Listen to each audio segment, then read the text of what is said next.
Today, classes are canceled. People are recovering following a deadly shooting that happened at UNC-Chapel Hill yesterday.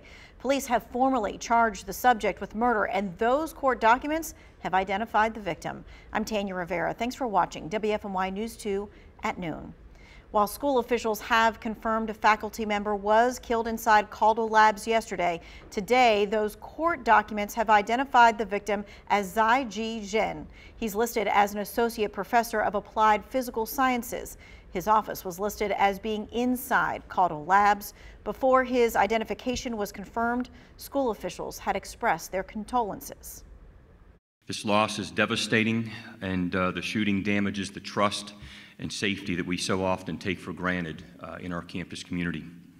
We will work to rebuild that sense of trust and safety within our community, and our hearts are with the family of our fellow faculty member.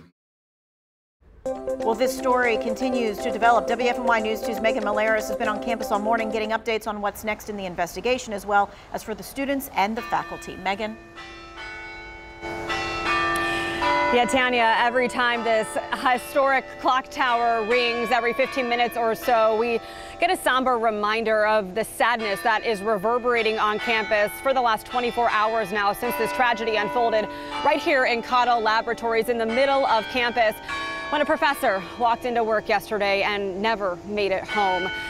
The word about a suspect charged and confirmation about what happens next is giving some closure to students who have been left with very few answers for the last short while.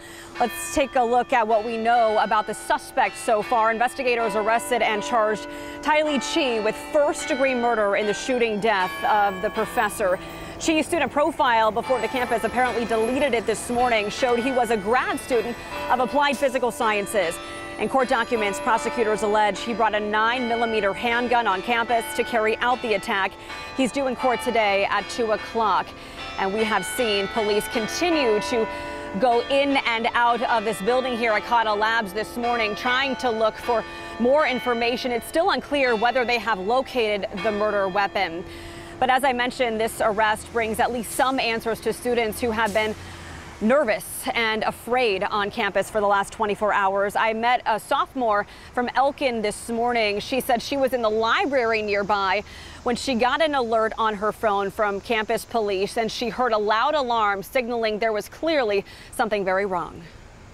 Everyone was barricaded in study lounges, and there was no way we could get in them, so we found one that wouldn't lock and just moved bookcases in front of it and jackets over the door and book bags against it so that no one could get in.